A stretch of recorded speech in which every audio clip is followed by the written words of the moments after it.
여러분 반갑습니다. 열왕기하 성경 강의 시간입니다. 여러분 시간 참 빠르죠? 저희 9월부터 열왕기하 말씀을 묵상했는데 이제 이번 주 수요일이면 열왕기하 말씀도 다 마치게 됩니다. 먼저 광고를 좀 드립니다.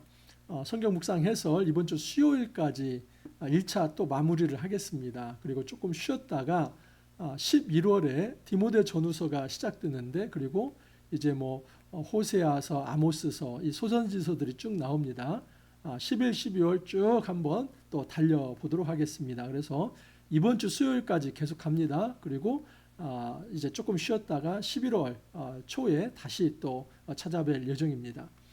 우리는 지금 열왕기하 말씀을 좀 마무리하고 있는 중인데 저번 주 금요일 날 제가 요시야에 대해서 조금 얘기하다 말았습니다. 그래서 요시야의 이 종교개혁에 대해서 조금 설명을 드리겠다 말씀을 드렸습니다. 여러분 요시야의 종교개혁은 23장 1절부터 30절까지입니다. 토요일 주일 말씀인데 간략하게 한번 먼저 살펴보겠습니다. 3절을 보면 왕이 단 위에 서서 여호와 앞에서 언약을 세우되 마음을 다하고 뜻을 다하여 여호와께 순종하고 그의 계명과 법도와 율례를 지켜 이 책에 기록된 이 언약의 말씀을 이루게 하리라 하며 백성이 다 그 언약을 따르기로 하니라. 여러분 요시야는 이전에도 말씀을 드렸지만 전무후무한 종교개혁가라고 말할 수 있습니다. 요시야만큼 철저하게 종교개혁을 이룬 왕이 없습니다. 여러분 요시야의 할아버지가 누구입니까? 므낫세이죠. 므낫세, 아몬 그리고 요시야 이렇게 이어지는 겁니다. 근데 전무후무한 악한 왕이 므낫세이죠. 여러분 므낫세가 성전에 바알과 아세라상 또 이로엘 성신을 섬기는 제단을 세우고 거기에서 이방신에게 경배를 했습니다. 또 아들을 이제 불어 태워서 드리는 이 인신제사, 이방의 인신제사를 도입했습니다. 또한 불의한 무고한 피를 흘리며 이 폭력과 압제, 이 독재의 정치를 폈던 사람이 바로 므낫세입니다. 그래서 하나님께서는 이 므낫세의 죄 때문에 이제 이 유다 왕국을 멸하겠다 말씀을 합니다. 근데 그의 손자 바로 이 요시야가 그 므낫세의 악한 모든 것들을 다 뒤집어 엎습니다. 그래서 성전을 청결케 하죠. 한번 보십시오. 4절 이하를 보면 바알과 아세라와 하늘의 일월 성신을 위하여 만든 모든 그릇들을 여호와의 성전에서 내다가 예루살렘 바깥 기드온 밭에서 불사르고, 그래서 이 요시야는 자기 할아버지 이 므낫세가 했던 악행을 다시 원점으로 이제 돌려서 그 악행을 다 이제 제거하고 여호와 신앙을 이제 다시 도입합니다. 그래서 성전 청결을 하는 아주 위대한 종교 개혁을 이뤘던 왕이 바로 요시야라고 볼 수 있습니다. 산당들에서 분향하며 우상을 섬기게 한 제사장들을 폐하며 또 바알과 해와 달과 별, 때와 하늘의 모든 별에게 분향하는 자들을 폐하고, 여러분 요시야가 또 아주 정말 중요한 종교 개혁가라고 말할 수 있는 이유가 무엇이냐면 산당 제사를 폐했습니다. 이 산당 제사는 오늘날로 말하면 혼합주의입니다. 여러분 모든 이제 종교들이 토속 샤머니즘과 연결이 되면 아주 혼합주의된 그런 어떤 종교가 되어버립니다. 우리 한국의 이제 불교도 그렇고요. 또 기독교도 일정 부분 이 기복주의화된, 그래서 샤머니즘과 아주 짬뽕이 된 부분들이 있습니다. 일본의 신도 종교도 마찬가지고요. 그리고 인도의 힌두교도 마찬가지입니다. 그래서 항상 종교가 그곳에 있는 토속 샤머니즘과 연결될 때에 그 민간 신앙은 뿌리채 뽑기가 굉장히 쉽지 않습니다. 그야말로 민간 신앙이기 때문에 그것을 뿌리 뽑는 것은 대단히 어려운 일입니다. 바로 이 산당 제사는 이스라엘의 민간 신앙이라고 생각하시면 좋습니다. 여호와 하나님을 믿는 것이 그것이 바로 진짜 신앙이지만 이 이스라엘 백성들이 팔레스타인의 그 이제 토속 샤머니즘과 연결이 되어서 여호와의 신앙을 완전 혼합 짬뽕으로 만들었던 겁니다. 그 혼합 짬뽕, 혼합주의 신앙의 어떤 본거지가 어디냐면 산당입니다. 이 모든 산당이 하나둘이 아니죠. 여러 곳에 막 흩어져 있습니다. 예전에 일제강점기 때에 곳곳에 신사가 있듯이 그 산당들이 있었습니다. 그런데 그 산당만큼은 어떤 임금도 없애지 못했습니다. 근데 그 산당을 제거한 바로 왕이 누구냐면 바로 요시아입니다. 그래서 이 요시아의 개혁이 얼마나 철저했는지 알 수 있지요. 자, 또한 10절을 보면 왕이 또 흰놈의 아들 골짜기에 도벳을 더럽게 하여 어떤 사람도 몰록에게 드리기 위하여 자기의 자녀를 불러 지나가지 못하게 하고, 이 몰렉 신앙, 여러분 불에 자녀를 이제 태워서 드리는 인신 제사, 이게 아주 가증한 이방 제사입니다. 근데 이거 역시도 다른 왕들이 패하지 못했습니다. 민간 신앙이었기 때문에. 그런데 바로 이 요시아 왕이 바로 이 몰록에게 드리는, 이 자녀를 불태워 드리는 이 이방 제사를 다 패했습니다. 또한 보십시오. 15절 보면 아주 중요한 또 사건이 하나 있습니다. 또한 이스라엘에게 범죄하게 한 느밧의 아들 여로보암이 베델에 세운 제단과 산당을 왕이 헐고 또 그 산당을 불사르고 빻아서 가루를 만들며 또 아세라 목상을 불살랐더라. 여러분, 이 여로보암이 북이스라엘을 창건하고 베델과 그리고 이제 단에 무엇을 세웁니까? 금송아지를 세우죠. 그 금송아지를 세웠던 이유는 뭐냐면 북쪽에 있는 이스라엘 사람들이 남쪽 유다의 예루살렘 성전에 가서 제사하는 것, 그것을 막기 위해서 단과 이제 베델에 금송아지 신상을 세워서 이게 여호와라 하면서 여기서 경배하라고 했던 겁니다. 자, 그런데 그것에 대해서 하나님이 보내신 이 하나님의 사람이 예언을 했었죠. 이 모든 신상들이 다 부서지고 그 가루가 될 것이다. 근데 그것을 이루는 왕이 누구입니까? 요시아입니다. 100여 년이 흐른 후에 요시아가 그 예언을 성취를 한 겁니다. 자, 그런데 여러분 깊게 생각할 건 뭐냐면 베델 땅은 북이스라엘 땅입니다. 여러분 남유다 땅이 아닙니다. 우리로 말하면 남한이 북에 있는 평양까지 가서 평양에 있는 이제 어떤 금신상을 다 철거했다 하는 그런 의미가 있습니다. 왜냐하면 이 당시에 이 아수르의 힘이 약해졌기 때문입니다. 여러분 북이스라엘을 누가 점령했습니까? 아수르가 점령했죠. 그런데 시대가 흘러서 이제는 이제 대외적으로 이 외세, 이 국제 외교적으로 아시리아가 굉장히 힘이 약해지고 그 반면에 어떤 나라가 이제 부흥하게 되냐면 바벨론이 일어나게 됩니다. 바벨로니아는 이제 뜨는 해가 되고 아수르는 지는 해가 됩니다. 그래서 이 어떤 그 외세의 공백이 있을 때에 그 어떤 아수르의 통치의 공백이 있을 때 남쪽으로 밀고 올라가서 베델에 있는 이 이방 신상, 금송아지 신상을 다 패했다 하는 것입니다. 그래서 이 요시아는 남쪽 유다뿐만 아니라 북쪽 이스라엘에도 이 종교 개혁을 확산시켰다라고 볼 수 있죠. 자, 이런 이 요시아가 이룬 것에 대해서 한마디로 이렇게 평가를 합니다. 요시아가 또 유다 땅과 예루살렘에 보이는 신접한 자와 점쟁이와 드라빔과 우상과 모든 가증한 것을 다 제거하였으니 이는 대제사장 여호와가 여호와의 성전에서 발견한 책에 기록된 율법의 말씀을 이루려 함이니라. 바로 이겁니다. 지금 이 요시아가 민간 신앙까지도 다 척결하고 여호와의 신앙을 세울 수 있었던 딱 한 가지의 동인 기초가 무엇이냐면 율법의 말씀. 이 성전에서 발견된 이 율법의 말씀이 기초가 되어서 종교개혁이 이루어졌다는 것입니다. 그래서 요시아를 한마디로 요약해 본다면 바로 성전에서 발견된 그 말씀의 원리에 따라서 이제 정말 이 나쁜 어떤 하나님이 보시기에 가증한 이방 신앙 체계를 다 무너뜨리고 여호와 유일신 신앙 체계를 세웠던 사람이 이 요시아다라고 말할 수 있습니다. 그러니까 얼마나 개혁적인 왕인가 하는 것을 알 수 있지요. 여러분, 그러나 이런 요시아의 개혁에도 불구하고 유다는 멸망할 거라는 예언을 합니다. 왠지 아십니까? 요시아의 할아버지인 이 므낫세가 지었던 죄가 너무나 컸기 때문에 이 요시아를 통해서 잠시 이 멸망이 지연은 될지 모르지만 결국 유다는 망할 것을 하나님께서 말씀합니다. 이것이 하나님의 주권입니다.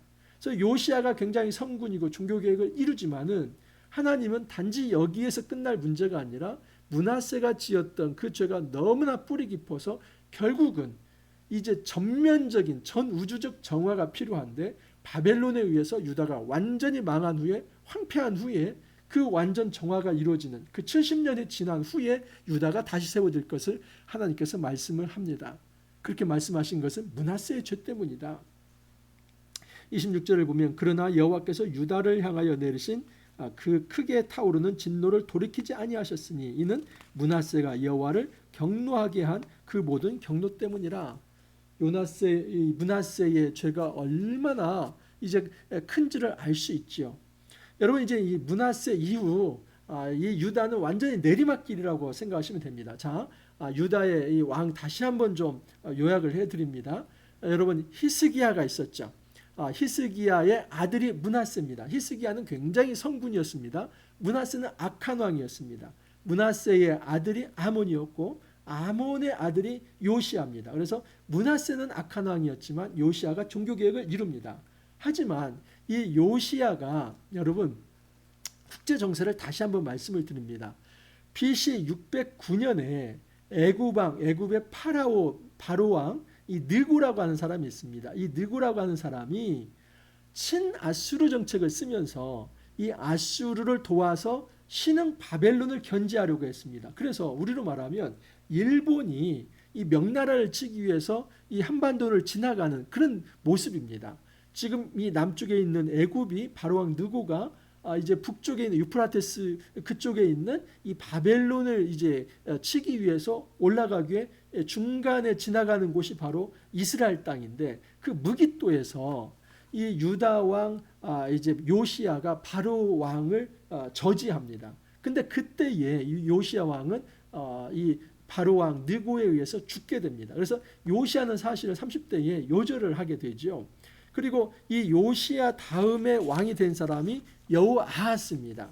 근데 이 여호아하스가 왕이 되었을 때 여러분 그 패권을 누가 갖고 있는 겁니다. 그 당시에는 이 애굽이 있죠. 왜냐하면 애굽이 무깃도에서 지금 이겼기 때문입니다. 그래서 이 애굽 사람, 이 애굽 왕이 이 여호아하스를 그냥 폐위시켜 버리고 이 여호아하스를 애굽으로 데려가 버립니다. 그리고 꼭두각시 왕을 하나 세우는데 그게 엘리야김이고 그 엘리야김 이름을 바꿔서 이제 여호야김이라 합니다. 자 보십시오. 31절을 보면 여호아하스가 왕이 될 때에 나이가 23세라 예루살렘에서 석 달간 다스리냐. 이 여호아하스는 요시야의 아들입니다. 그런데 그 여호아하스를 이제 바로왕 느고가 애굽으로 데려가 버리고 그 여호아하스 대신에 요시야 아들 또 다른 왕입니다. 이 엘리야김 이제 똑같은 이름인데 개명을 시켜버리고 여호야김을 바로 꼭두각시 왕으로 세웁니다. 요시야를 대신하여 왕으로 삼고 그의 이름을 고쳐 여호야김이라 하고 여호아하스는 애굽으로 잡아갔더니 그가 거기서 죽으니라 라고 얘기합니다. 그래서 여호야김 왕이 나이가 25세에 했고 예루살렘에서 11년간 통치했다고 합니다. 자, 그런데 24장 1절을 보면 여호야김 시대에 바벨론의 왕 느부갓네살의 올라옴에 여호야김이 3년간 섬기다가 돌아서 그를 배반할 때, 자 이제 여기서 또 역사적 배경이 필요합니다. BC 609년에 이제 이집트의 애굽의 바로왕 느고가 이 남쪽 유다 왕 요시야를 치고 북진을 합니다. 근데 그 북진을 해서 아주 된통 당하고 돌아옵니다. 돌아왔다가 다시 한번 싸움을 하는데 그게 세계사에서도 아주 유명한 갈그미스 전투라고 하는 게 있습니다. 이건 BC 605년에 있는데 애굽왕 바로 느고가 다시 이제 유프라테스강 그 근처에 있는 갈그미스에서 바벨론의 느부갓네살과 또 맞붙습니다. 그런데 그때 누가 이기냐면 이게 아주 결정적 이 디시전 워가 되는데 완전 결정적 전쟁이 됩니다. 그때 바벨론의 느부갓네살이 바로왕 느고를 이겨버립니다. 그래서 BC 605년에 완전 패권이 이전에 아수르가 잡고 있었던 것을 그 고대 근동의 모든 패권을 이 바벨론이 차지하게 됩니다. 그래서 바벨론을 이길 수 있는 왕은 없었습니다. 바벨론이 아수르를 치고 남쪽에 있는 이집트까지 쳐서 고대 근동의 모든 지역을 바벨론이 차지했습니다. 근데 604년에 이제 남쪽 유다 좀 내려오는데 그곳에서 잠깐 이제 이 바벨론이 남쪽 유다를 치는 과정에서 또 좀 이제 604년에서 601년 그 사이에 이제 남쪽 이집트를 치는 과정에서 바벨론이 조금 이제 실패를 합니다. 근데 그때에 이 여호야김이 이 바벨론의 어떤 통치 밑에 있다가 바벨론이 이집트에서 조금 당하는 것을 보면서 바벨론에 배반을 합니다. 그래서 애굽편에 서는 거죠. 그런데 여러분, 선지자 예레미야는 절대 애굽을 의지하지 말라고 했거든요. 근데 여호야김이 그 애굽을 의지하다가 결국은 이 바벨론에 의해서 여호야김은 죽게 됩니다. 그리고 그 여호야김의 아들 여호야긴이 왕이 되는데 바벨론은 그 여호야긴을 이제 포로로 끌고 갑니다. 그래서 37년 동안 바벨론 땅에 있게 하고 그 여호야긴 대신에 시드기야 왕, 이 유다의 마지막 왕을 세우는데 그 마지막 왕이 11년간 다스리다가 유다는 역사 속에서 사라져 버리게 되는 것입니다. 자, 그런데 이 얘기를 한 번 더 합니다. 3절을 보면 이 일이 유다의 임함은 곧 여호와의 말씀대로 그들을 자기 앞에서 물리치고자 하심이니 이는 므낫세의 지은 모든 죄 때문이며 또 그가 무죄한 자의 피를 흘려 그의 피가 예루살렘에 가득하게 하였음이라 여호와께서 사하시기를 즐겨하지 아니하시니라 하면서 결국 이 역사가 이렇게 몰락하게 된 이유, 그것이 바로 므낫세의 죄 때문이다라고 얘기를 합니다. 여러분, 구한말의 우리나라 역사가 어땠습니까? 처음에 청나라에 예속되었다가 그 다음에는 이 일본에 예속되고 그러지 않습니까? 이 나라가 정말 분열되고 또 제대로 서지 못했을 때 외세에 의해서 이쪽으로 흔들렸다 저쪽으로 흔들렸다 합니다. 지금 이 아수르에 흔들렸다가 이제 바벨론에 아수르에 흔들렸다가 애굽에 흔들렸다가 결국 이 바벨론에 의해서 망하게 되는 것입니다. 여러분, 어떤 역사든 비슷한 패턴을 가지고 있습니다. 우리 한국의 역사도 구한말 때 그런 역사가 있었다는 것을 말씀을 드립니다. 여러분, 우리가 이런 역사를 보면서 한 가지 얻을 수 있는 교훈이 있습니다. 그것은 하나님을 의지하지 않는 백성들 망할 수밖에 없다는 사실입니다. 우리가 하나님을 제대로 의지하지 않을 때, 하나님 앞에 제대로 경배하지 않을 때 하나님은 그 우상 숭배의 모든 싹을 드러내기 위해서 또 다른 외세를 사용하신다 하는 사실입니다. 여러분, 이 모든 것들이 정말 그 민족이 받는 대단한 고통이지만 역설적으로 하나님께서는 그 땅을 정화시키는 방법이기도 했습니다. 여러분, 유다 땅이 정화되는 방법은 딱 한 가지밖에 없습니다.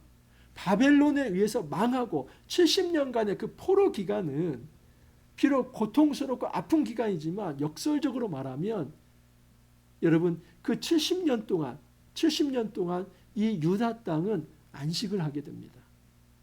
비록 황폐했지만 그 우상 숭배가 이제는 이제 할 수가 없는 것이죠. 유다 땅이 다 포로로 끌려갔기 때문에 유다 백성들이. 그래서 여러분, 이 예루살렘에 있는 남은 자들이 진짜 신앙인이 아니라 하나님께서는 어떤 사람을 정통 신앙인이라고 얘기하냐면 이 바벨론에 끌려간 그 포로민들이 바로 소망이고 그들이 바로 참된 신앙인이다. 왜냐하면 그들이 그 바벨론에 끌려갔지만 거기서 하나님의 말씀을 지키고 그리고 거기서 포로로부터 이제 해방되기를 이 예레미야가 70년을 약속하거든요. 70년 후에는 하나님께서 풀어주실 것이다. 그 70년을 바라보면서 기다렸던 그들이 다시 예루살렘에 돌아왔을 때 그들을 하나님께서는 새로 쓰십니다. 열왕기하가 끝나는 그 무렵에 여러분, 여호야긴이 37년 만에 풀려나는 모습을 희망처럼 보여줍니다. 이것은 무엇을 의미합니까? 하나님께서는 정말 이 므낫세 같은 극악한 왕에 의해서 아무리 요시야가 종교개혁을 하더라도 전반적인 이 어떤 역사의 몰락에 대해서는 하나님께서 그것을 사용하시지만 결국 역사의 몰락이 역사의 끝이 아니라 하나님께서는 그 일을 통해서 오히려 그 땅을 정화시키고 그 땅을 안식시켜서 그 땅을 깨끗하게 하는 그 위대한 일을 하신다 하는 것입니다. 여러분, 우리가 이 역사의식을 한번 가지고 이 시대를 바라볼 필요가 있습니다. 그리고 하나님 앞에 기도해야만 합니다.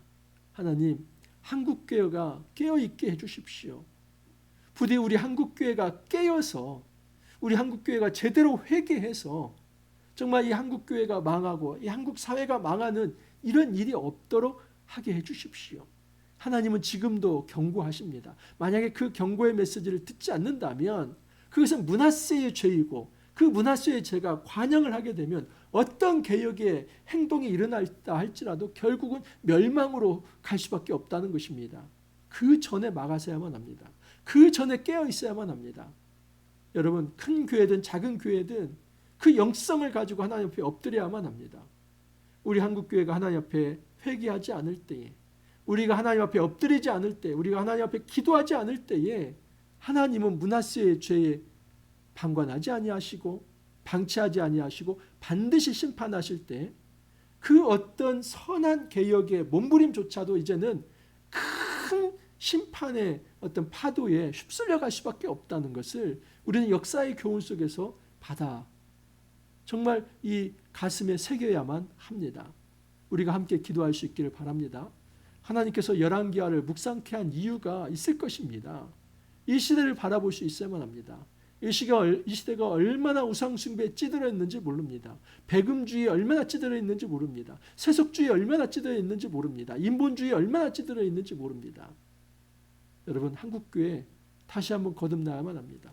우리 교회 공동체가 어떻게 말씀으로 거듭나야 할 것인가를 먼저 심각하게 생각해야만 합니다. 우리가 하나님 앞에 무릎 꿇어야만 합니다. 하나님 앞에 기도해야만 합니다. 곳곳에서 일어나는 이 작은 촛불과 같은 기도의 목소리가 여러분 작은 횃불이 되고 그 횃불이 이 들판에 엄청난 불길이 되어서 결국은 이 정말 성령의 불길이 되어서 이 땅을 온전히 새롭게 각성시키고 또 새롭게 할 것입니다. 우리가 이거 기억하면서 정말 이 역사의 어떤 잘못된 모습에 패배주의에 빠지지 말고 그럴수록 먼저는 우리 자신이 회개하고 공동체가 엎드리며 이 국가사회가 하나님 앞에 엎드리도록 중보 기도하면서 그렇게 하루하루 또 살아갈 수 있기를 바랍니다. 여러분 이제 이틀 남았습니다. 마지막 이틀 화요일 또 수요일까지 해서 그 열왕기와 저와 함께 잘 마무리할 수 있기를 바랍니다. 함께 기도하겠습니다. 주님 감사합니다. 열왕기와 말씀을 통해서 이 시대의 역사를 다시 한번 반추하며 또 성찰할 수 있도록 주여 이끌어 주시니 감사합니다. 주님, 이 한국의 역사도 정말 하나님을 떠났을 때에 하나님께서 심각하게 정말 외세를 통해서 또한 채찍질하셨다는 것을 우리가 알게 되었습니다. 지금이라도 저희들이 더 엎드려서 다시는 이 불의한 역사가 반복되지 않도록 우리가 먼저 말씀을 발견하고 그 말씀에 입각해서 진정한 이 개혁들이 우리 삶 속에서 일어날 수 있도록 하나님 은혜 허락하여 주옵소서. 140여 년 전 이 개신교를 하나님 이곳에 선교가 있게 하여 주시고 이 선교의 역사 속에서 이 한국교회가 발전해 가는데 풍요에 저희들을 바알 신앙에 빠지지 않게 하여 주시고 오직 이럴수록 더 하나님 여호와 신앙 앞에 무릎 꿇으면서 우리 하나님만을 바라고 또 예수를 바라는 그런 귀한 신앙으로 회복되는 우리 귀한 한국교회 또 한국 사회와 또 우리 모든 공동체가 될 수 있도록 주님 이끌어 주옵소서. 주여 감사하옵고 예수님 이름으로 기도합나이다. 아멘. 여러분 오늘 이제 월요일 또 내일 화요일 그리고 수요일까지 꼭 저와 함께 열왕기하 말씀 잘 마무리할 수 있기를 바랍니다. 그리고 좀 쉬었다가 이제 11월에 다시 또 디모데 전후서 말씀으로 꼭 찾아뵙도록 하겠습니다. 자, 수요일까지 함께 하겠습니다. 내일 또 찾아뵙도록 하겠습니다. 감사합니다.